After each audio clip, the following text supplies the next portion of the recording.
I gave it a 50-50 with Gabriel and Symeou as centre halves. He's one of the players that we can't afford to lose because the drop-off in the replacement is so big. I think now we go down to a 25-30% chance of beating Real Madrid. I wonder if we're asking a little bit too much of those players. That's my theory. No, Clive, I know, no, Perry, I had to no. say it, mate. I had to say it, just for you. No. Bukayo Saka came back, and Perry, he couldn't have had a better impact, could he? The games that he played for us this season, 16, we averaged 2.1 goals per game. That just shows the effect that he has on us in attacking threat. If I had a choice, I hope Newcastle comes 7th, because Isaac will then he will go force a move from Newcastle, because he will be saying, I'm not playing, I'm too good, I've got to play in the Champions League.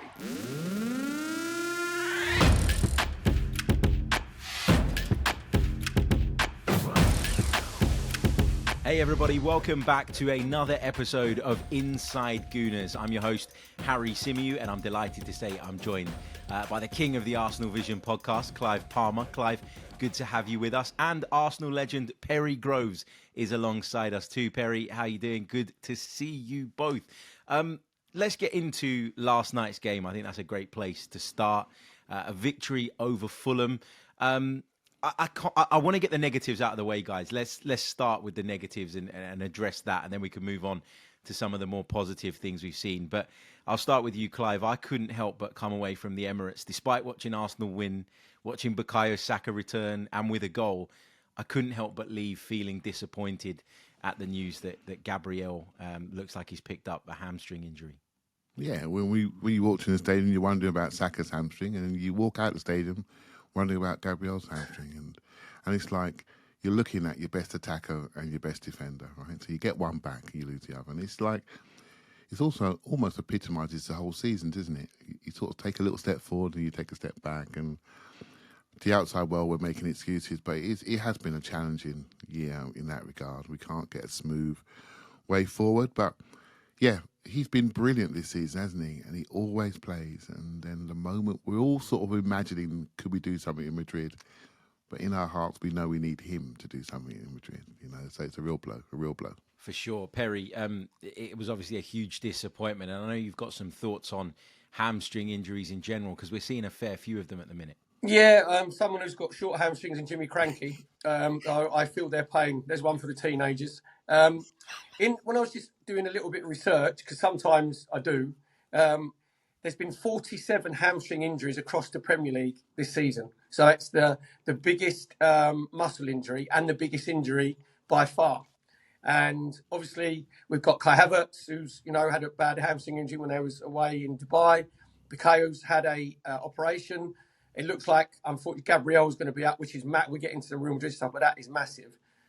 I've got a theory about, and I've said it for about 5 or 6 years, about the pitches. I think because the pitches now, they are sand and gravel based, so they're unbelievably firm. If you go back to my era, when obviously Highbury was like magnificent, it was the old just grass and mud basically. So you had a lot more give in those pitches. And they train on the same pitches quite rightly as what they play on. So there's 4 of those pitches at London Coney, got an indoor pitch there. So I think that because there's not as much give in those pitches and then you're pounding on a harder surface, I think that's going to affect your hamstrings. And that's exactly what happened. If you look at like Gabriel last night, I'd love to think that he might have just felt a little sort of tightness in there, you know what I mean? And he's going to be all right for next Tuesday. He's not. You can just tell that worse ways out, that looked like it was a 3 or 4 week sort of a hamstring injury. And our percentage of being able to beat Real Madrid now, I gave it a 50-50 with Gabriel and Symeou as centre halves. Now I think he is that important, and Symeou, he's one of the players that we can't afford to lose because the drop-off in the replacement, and it's no disrespect to whoever plays there, is so big. I think now we go down to a 25-30% chance of beating Real Madrid. But I think it's the firmness of these pitches. It could well be. It's a really good point, and I hadn't thought of it, if I'm being completely honest. But it makes a lot of sense. Clive, obviously this injury is bad news regardless, because Gabriel is such a top defender. But given the fact that Ben White's had a little bit of a niggle, which obviously saw him ruled out of last night's game, Calafiori's going to be out for a number of weeks as well, and Timber went off in the game as well. We're not quite sure how severe or what the deal is exactly with him, but it does feel like, again, for Arsenal, it's the worst possible timing. You get all your attackers back, or you start to, and then you start losing players at the other end of the pitch. Yeah, I mean, just lose 4 defenders in just over a week or so, right? So all of us are thinking when Gabriel gets the yellow card playing for Brazil, misses the Argentina game, we're thinking happy days. He can get the one bit of rest that he never gets playing for us. He always plays, where Sleeper gets the odd night off. And I'm thinking, great, comes back. I think we'll have our little theories, don't we, about this? Comes back, and I'm now thinking, well, maybe he should have played for Brazil. He would have been in condition, and maybe he wouldn't have gone. And I thought, well, maybe why did it go? And look at Traore running through us early in that game yesterday. He's having to do a few recovery sprints early, and suddenly it happens. And the science around it, and Perry's got a great theory there, but the science around hamstrings is very difficult to be precise about it, because you never know when it's going to go. I mean, I wasn't a sprinter. Perry was a sprinter, right? And you can never tell it's going to go. It's always a shock when it goes, like being hit by a bullet, right? So it's very difficult time. But we've really suffered this year, not with the 3 weekers that we're all hoping for. I mean, look at Kai Havertz. We've had 2 operations, the serious ones. That means somebody somewhere is going to be looking at what's happening to these players. And so there is a serious bit of analysis to be done. But my overall feeling, I don't want to go down this road, my overall feeling always is, I wonder if we're asking too much of the top level players that play international football and have international tournaments. I wonder if we're asking a little bit too much of those players. That's my theory. No, Clive. I know, no, Perry, I had to no. say it, mate. I had to say it just for you. No. Trust me, they're chasing a pig's bladder for their round maybe twice a week. And obviously there's pressure in the games. But go back to the era of the 70s and 80s, players were playing 60, 70 games on worse pitches with not as much protection from referees. So, and you said there, the sports science behind it is unreal. They have their monitors on now where if they're in the red zone, they don't train. So, we disagree on that one, Clive, because I'd say Yeah, we do.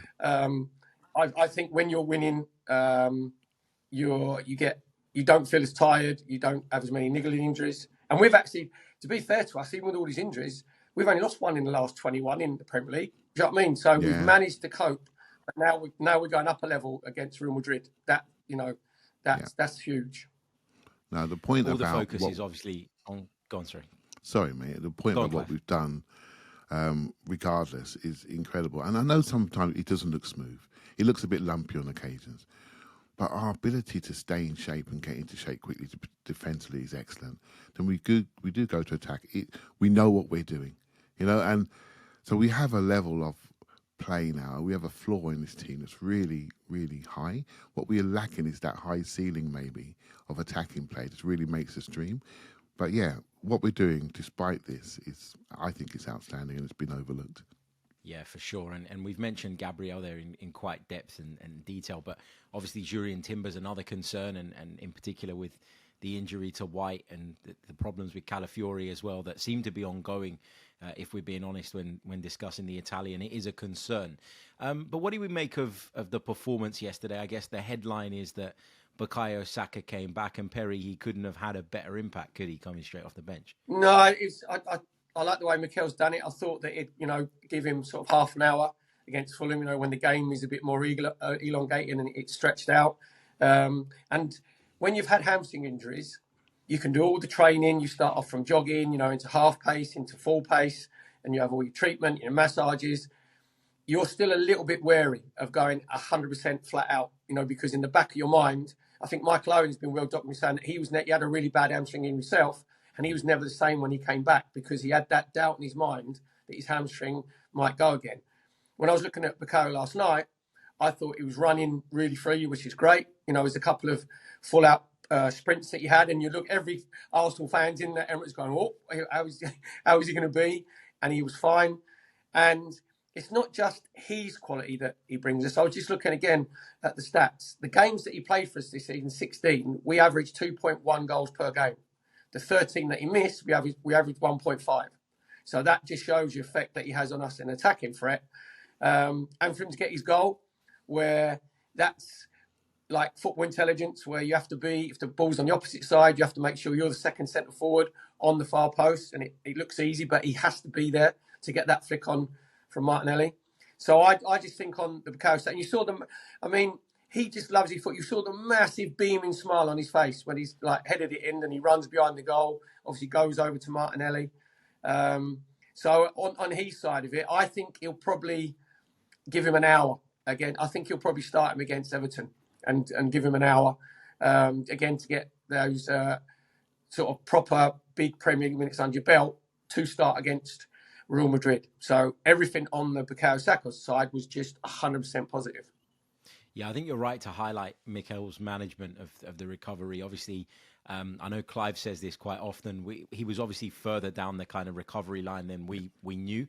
As Arsenal fans, he had those 6 training sessions, as Mikel revealed, obviously a behind closed doors game as well. I actually asked Mikel Arteta after the game last night if there was a certain number of minutes that he had in mind, as in what Bukayo Saka needs before he's ready to start against Real Madrid. And he said, look, we're taking it bit by bit. We're going to see how he responds to tonight.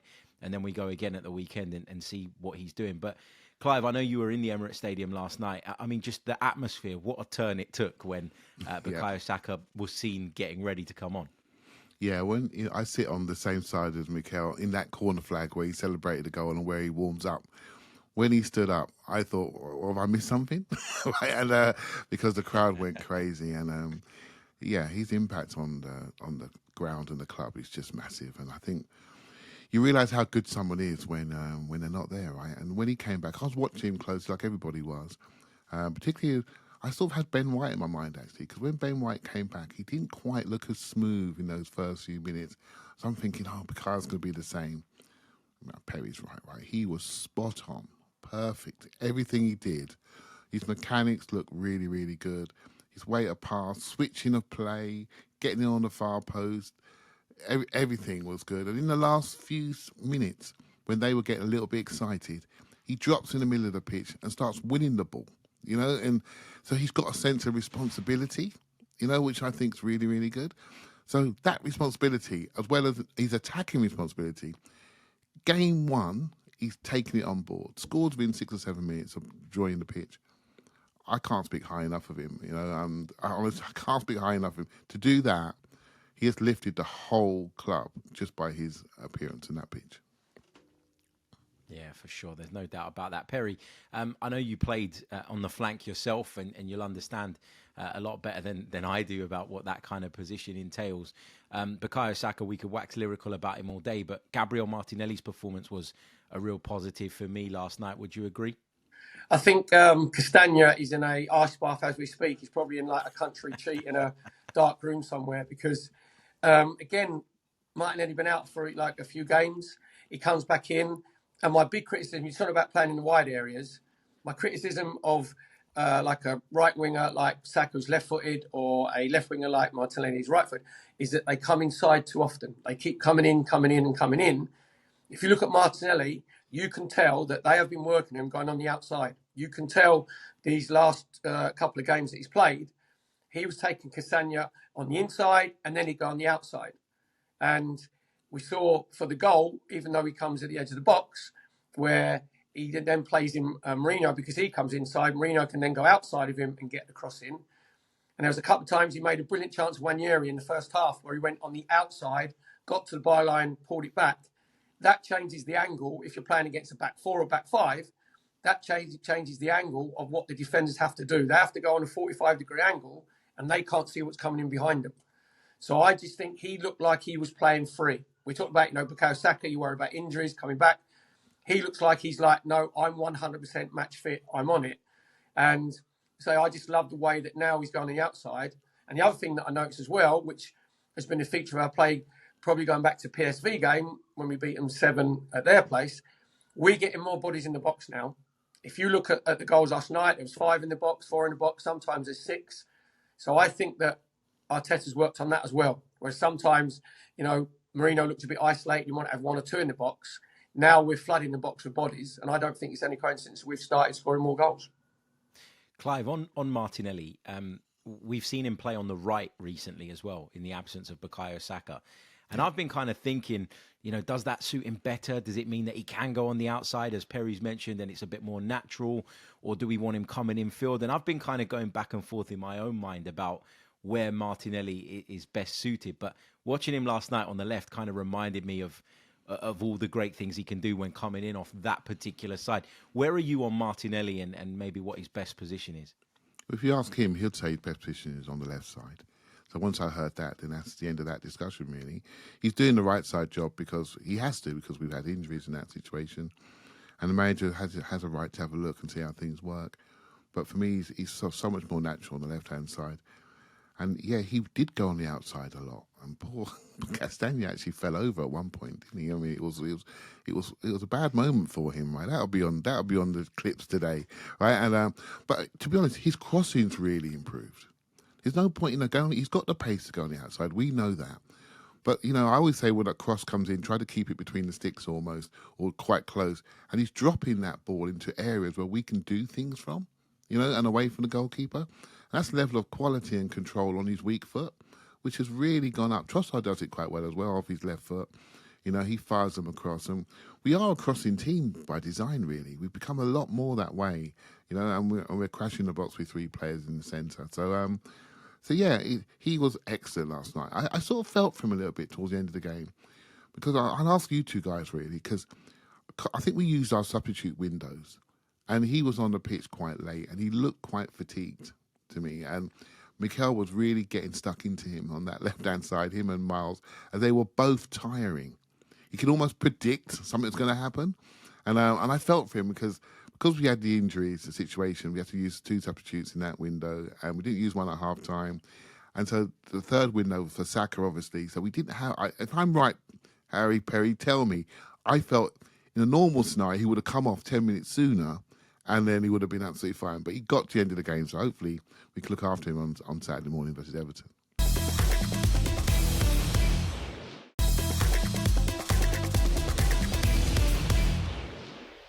You said about the minutes again, and when Bukayo scored, he went straight over, didn't he, to the fitness coaches, because they know sort of what level they're at. And I think they'll probably look at Martinelli and think maybe same thing, that he wanted him to see the game out. That when you're coming back from any injuries, that final 10 minutes, you have to dig a little bit deeper, find a little bit more resources about yourself, which is exactly what he did. But here's one for you boys, right? We have all of our analysts. These days, it's algorithms, logarithms, iPads, whatever. You're talking about our two wide players. Why not, if it's not working, after 20, 25 minutes, swap wings?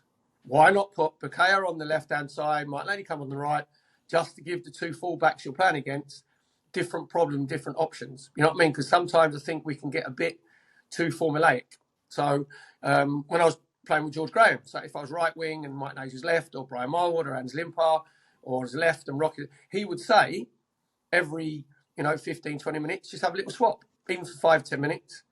And trust me, when you're playing against Stuart Pearce, you couldn't wait to get away from the right wing. You've got that. Can we swap after about 30 seconds? So, I just like to see the wingers swap over a little bit more.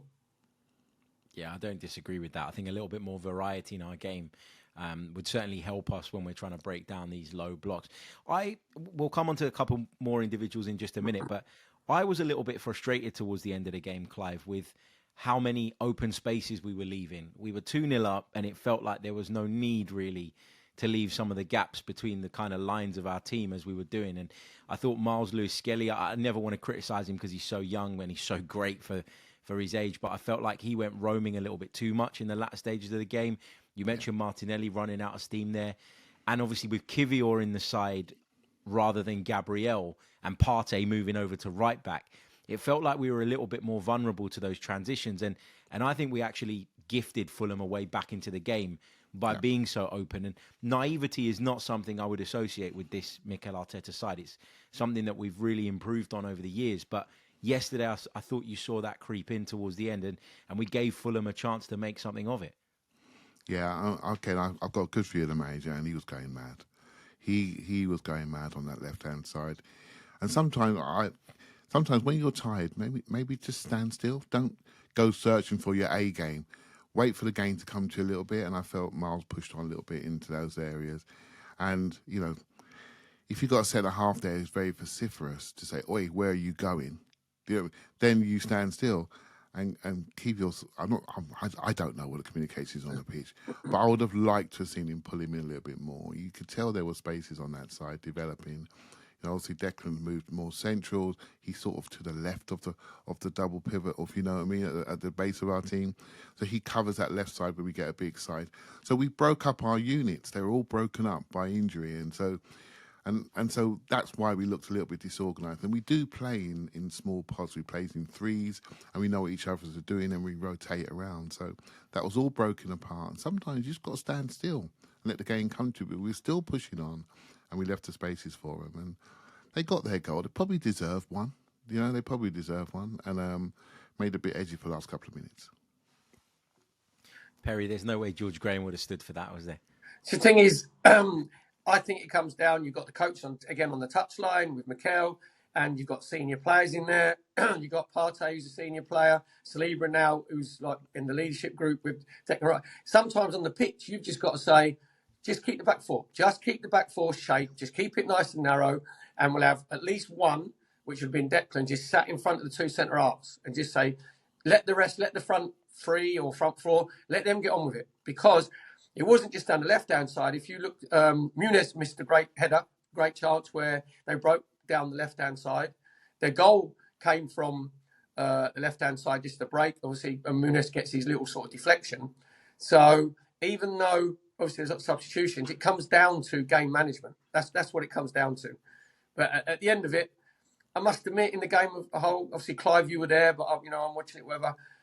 I just think we looked fairly comfortable. I think it was a matter of time before we broke them down. And as well, with Mourinho up front, he's got 5 in 8 since he's been playing up front. Now, if that was a centre forward who got 5 in 8 come in, you'd be going, that ain't bad. He's done quite well there. Yeah. If we'd have bought him in January, we'd have been buzzing, wouldn't we? We were saying, what a good striker he is. Yeah. Who found him? So, yeah, he's done well. Also, as well, when we talk about like Odegaard, with Saka on that, I think him coming on that right-hand side will have a massive impact on Martin Odegaard. That's a lovely segue, because I did want to talk about Martin Odegaard. We don't just throw this together, H. Yeah, exactly. It's all professionally done. But Perry, what have you made of his performances recently? Because I was covering the game last night, and sort of at half time, I had a little scroll through social media. I try normally not to do that, because I feel like it can potentially sway your way of thinking if you see the masses coming up with a sort of particular opinion. But there seemed to be a lot of criticism for Martin Odegaard. There was a lot of people taking to the platform to kind of say, look, it's not really working for him at the moment. There's no doubt there's been a drop-off. But is it as simplistic as saying he hasn't had the right players around him, or do we need to look at the Norwegian as well and sort of be obviously critical, but in the right way, of course? I think, you know what? I think it's a bit of both. I think obviously him coming back, he's had his injuries, and he's looking for. Odegaard is one of those players who relies on his rhythm. He relies, because when he's playing, I call him the conductor with the baton. Then we are very smooth, in possession. With Bukayo Saka come back on that right-hand side, they just have a natural understanding. Sometimes you have relationships in teams, like Clive said about, playing threes.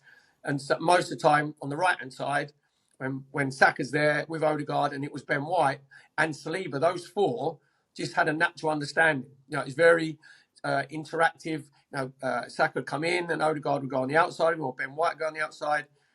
So I think I'm not going to be critical of Odegaard, because I can see a player, obviously, as our captain, I can see a player that is trying his socks off to get himself into that rhythm. And he's a bit clunky at the minute. It's just not happening. You can see his frustration in some of his passes, where when he's flowing, he doesn't think twice. He just executes them with no problem, little dinks over the top or little balls inside the fullback. So I think he's just waiting just to click into gear, and it's about him getting his rhythm. And I'm not like you, H. I don't look at all the doubters and whatever negativity on X or Twitter where it used to be or whatever. I just look at my own eyes, and I know that he's just searching for that flow and that rhythm. But I know that he's giving it everything he can to get himself in that rhythm. He works hard, right? He's doing everything. He is not just conducting when he has the ball, he's conducting what we do when we're off the ball. He can see where the next pass is going. He's pointing people where they got to go. So he definitely owns the manager's philosophy in his head, and he helped the team implement it. And that was one of the first things I noticed when he came back in that, after his injury, he came back in the Chelsea game. We looked better as a unit. We looked more together. Our distances were better. I think he has a massive influence in our philosophy of our game. When I look at him as a player, he's trying to work through his form, as Perry said, to get back. And while he's doing that, he's not jogging, mate. He's still working hard. I bet he's in the top 3-4 kilometres covered every single game. He's not jogging his way through. I do think he's had a physical change. He doesn't quite look as strong. Maybe some of that is because his partner's not there. He's not able to move the ball as quickly, and he's getting involved in more collisions. Maybe that's that. But it looks like there's been a physical change. Maybe that's partly to do with the fact that he may not be able to train as much post-injury, etc. So I'd be looking for him to get to the end of the season and recover really well and hopefully come back properly. Because that injury, I'm not sure if any of us know how bad that was, but he's working through it. And I often find sometimes when a player's doing that, and he's doing that for all of us, and he's not right, but he's not hiding, I've got a lot of respect for him, a lot of respect. And we've got to wait till his form comes back.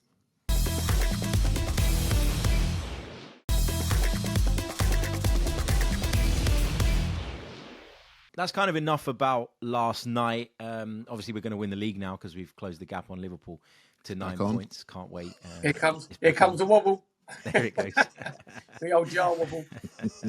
Absolutely. But let's discuss some other big Arsenal news. Now, over the weekend, it was announced that Andrea Berta will take over as the club's sporting director. He's already in the building. He met some of the members of the press at the press conference on Monday. And he was, of course, in attendance last night at the Emirates Stadium.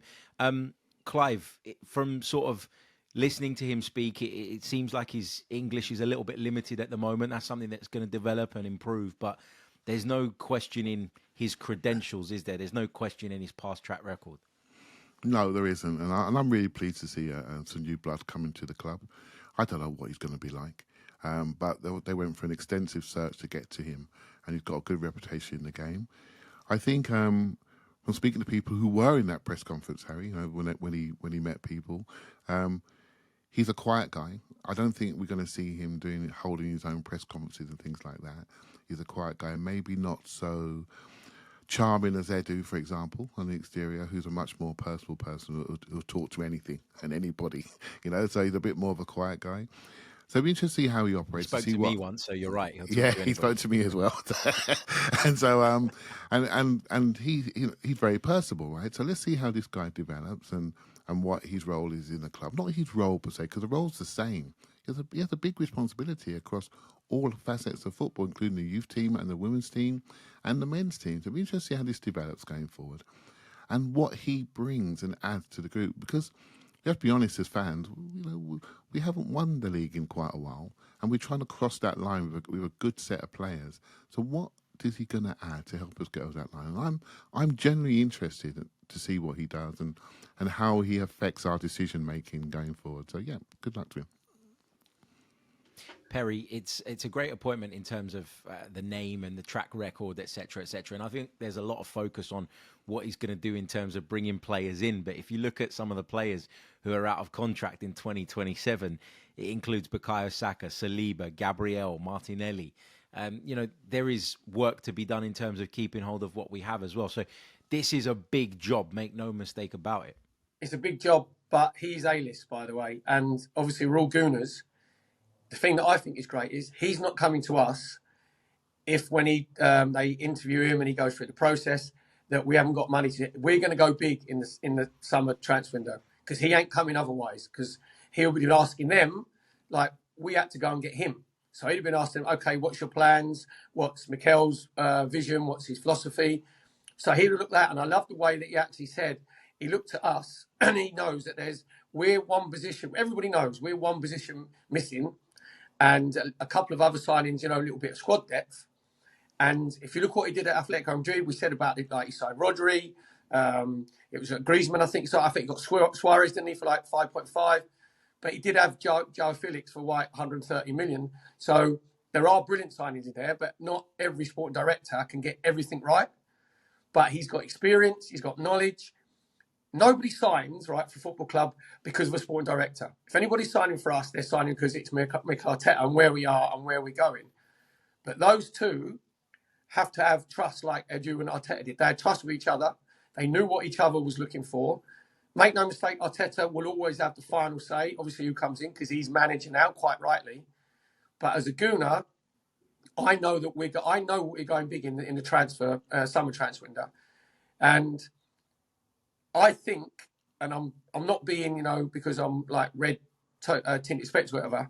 If we make the right summer signing, I think he looks at us and thinks that we could be the dominant team in the next 3, 4, 5 seasons. And you mentioned the 4 players that are out of contract. If I was one of those 4, I was never on their level. Obviously, I was like in the middle tier. But you'll be looking at thinking, right, if I'm going to commit myself, I want to see that the club is signing a proper big centre forward. And once that happens, I think you'll see those 4 players go, yep, I'm buying into this, because it looks like, well, we're going to come second. 3rd year on the trot, these players will be like, I'm not going to swear, obviously, but we're peed off at coming second. And we're that close. And it was Mikel's sort of 5-year plan to where he wanted to be. And if you look at Man City, they got a huge rebuild. I don't think Guardiola's going to do it. Liverpool, again, will be in a huge rebuild in the summer. So I'm excited, the fact that he looks at the project and he goes, yep, I can see what this is all about. And he'll have a synchronicity with Arteta. So I think as a Gooner, I think it's quite exciting.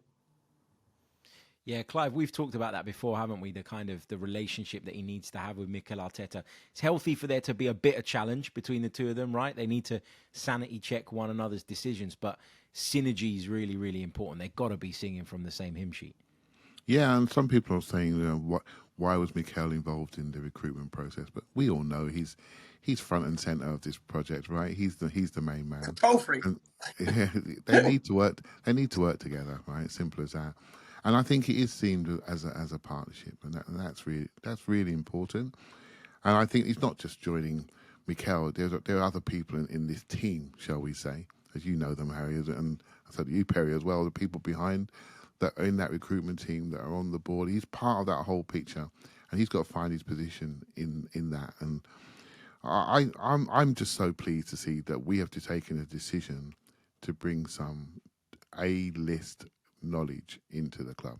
You only know what you know, right? If someone can look at something in a slightly different way and bring diversity of thinking to a group of people that are trying to get better, trying to improve, in their key peak years. Look at Mikel now. He's done it for 5 years. He's not a kid anymore in his first job. He's trying to deliver something for all of us. And so we're trying to help him. And I'm really pleased with taking this decision.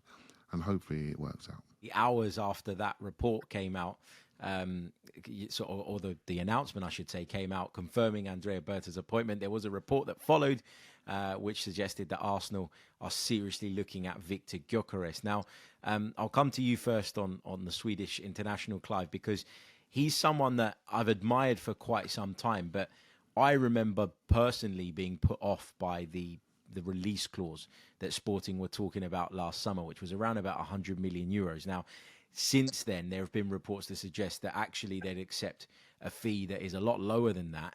And then you hear that Arsenal are interested. You hear that Andrea Berta's an admirer of his as well. And all of a sudden, this feels like a really good option to me. What's your take on the player and his suitability to Arsenal? Yeah, there's players that we all know. We know all the names, don't we, of the forwards that we're looking at. We know them well. And he was one. And fair enough, when it was 100 million euros, mate, it was too much. It was too much for a 26-year-old potentially that we missed at Coventry. I remember watching that player final versus Luton. I didn't really see him on the pitch too much. And but hey, he's a good player. And he got Coventry promoted that year, so they got really, really close. I did go to Lisbon when we played there this season, and I watched him closely. And well, actually, I was worried about him because we all knew about him, and he had a very physical game against our 2 centre backs who were really good, and they held on to him quite well. But he kept working the channels, banging in shots. And I thought, he's got something about him. He's 26, right? As it comes back to it, we're looking at other players maybe a bit younger, in Sesko, for example, 21, 22, and it's a 26-year-old. Is that a sign to the pace of what we want to do next? Maybe not having another project up there, but having somebody ready-made, as ready-made as they can be, coming from another league. We looked at Ollie Watkins in January, again, ready-made.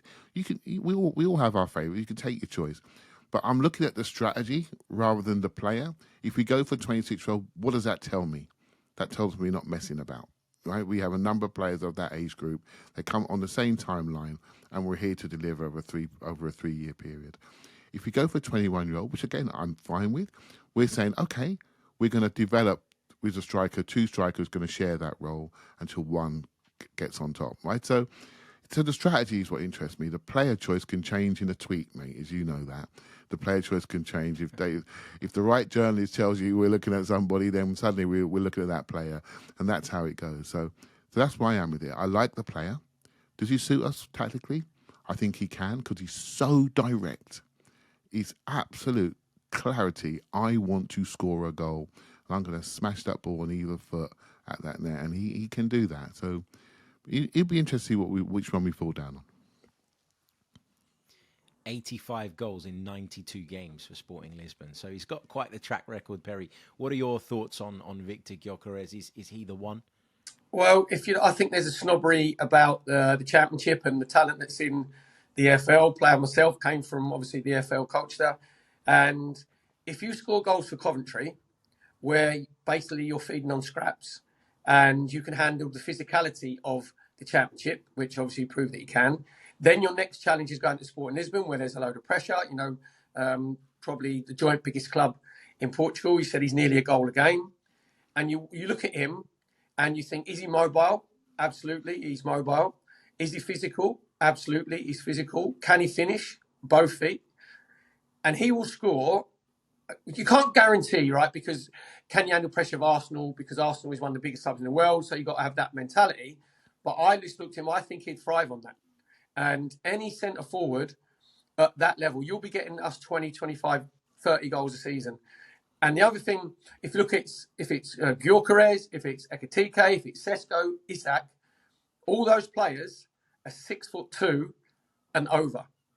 So Mikel is still going down the physical route because he knows that you need physical presence and you need to be mobile. Personally, if I had a choice, I hope Newcastle comes 7th because Isak will then be, he will actually force a move from Newcastle because he will be saying, I'm not playing, I'm too good, I've got to play in the Champions League. So as a Gooner, brilliant. Obviously they won the Carabao Cup, really pleased for them. Hope they have a little bit of a nosedive in the Premier League, and that gives us another option. But say all of those players that we've got, as Clive was saying there, this is the end coming, not the end, but this is the final piece of the project for Arteta. And I don't think we've got enough time to buy potential, to nurture a player, to get used to the way that we play in the Premier League play. So, but any 4 that I mentioned, I asked Alan Smith last week, I was with Smudge last week, I just said, how's your knees? Any chance you could just come play 3 or 4 games? Because we just need a proper centre forward. That's it. End of story.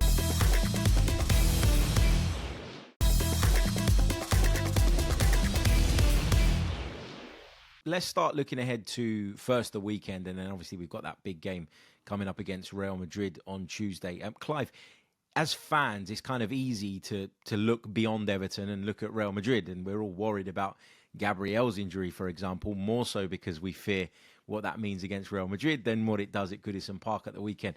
Obviously, the players can't afford to seep into that mindset. You've got to go and take each game as it comes, and you've got to be fully focused and all the rest of it.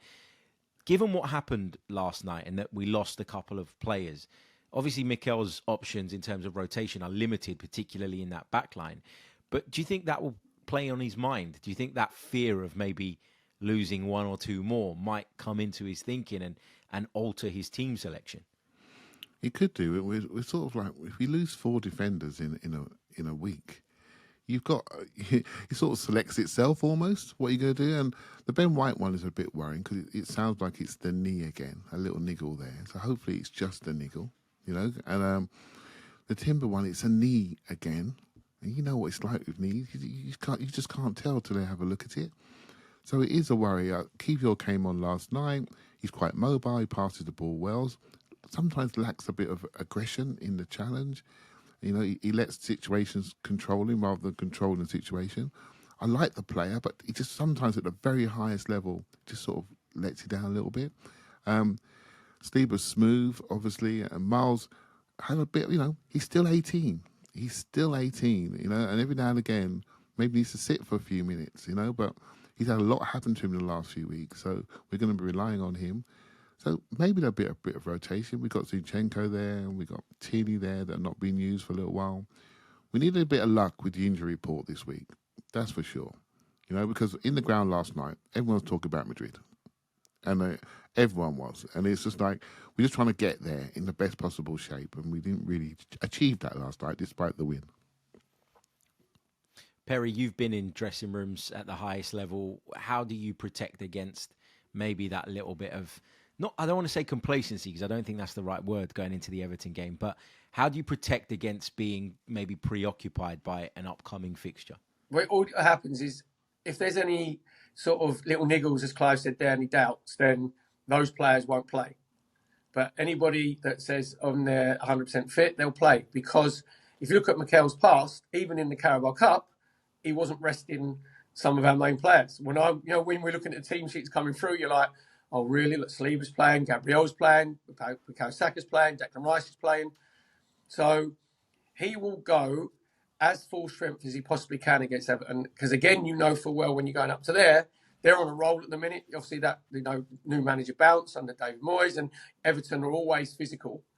So as a player, I'll guarantee you these players won't be thinking about real.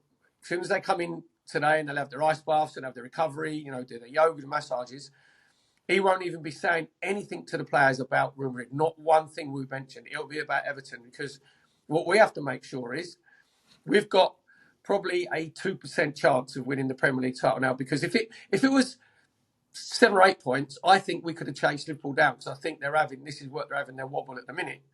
And they've got that, safety net now with 12 points. But we got to make sure that we just keep winning. You win. You want to win on Saturday. You want that momentum, all that positivity, from... It was a good time to play Fulham, obviously, with the come down that they had from losing in the quarter-final against Crystal Palace. So that was good for us. Don't know how the Merseyside derby is going to go. Hopefully, they'll give Liverpool a bit of a bloody nose. But he will go there with the full intention. It's a 12:30 kickoff as well, I think, isn't it? Yeah, so Yeah. He'll go there and he'll go as strong. I wouldn't be surprised if Jorginho plays and maybe Partey at right back to try and give you a little bit more control in the game, because that's what Jorginho gives you. As Clive said there, maybe Kieran Tierney, you might see him play coming left back, or Zinchenko. But other than that, there's players that need the minutes. And I wouldn't be surprised if Bukayo Saka starts, or worst ways out, he gets a half under his belt.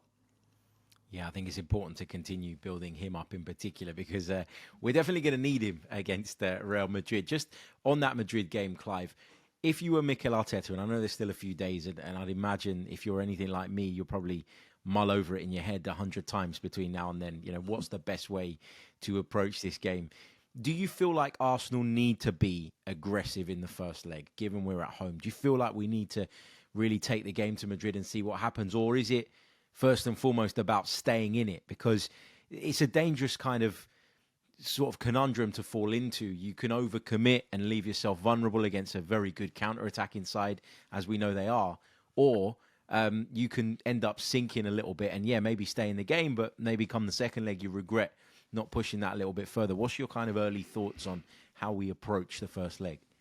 I think it's very important to be ourselves. And we're trying to win stuff, and you can't come to the crunch moment and then decide to hide behind the settee, right? You have to be yourself. You've got to play your football. We go into wide areas. We cut back crosses. We link to Odegaard. We have third man runs. It's very important to be ourselves. Real Madrid are not a high possession team. You know, they'll probably have a look at us and look how to pick our pockets. They've got very quick players on the transition, so when we make mistakes in possession, they're going to spring in around us and behind us, which is why the Gabriel injury is a real blow, because he's very good at sensing danger. I think it's very important to be ourselves, because they don't come up against teams like us who are quite physical in centre midfield in particular. We are very good on set pieces, as you know. They don't see that every week. So let's not disappear and run away from our own shadow. I think it's very important that we want to push ourselves. We're a top 6 club in the world.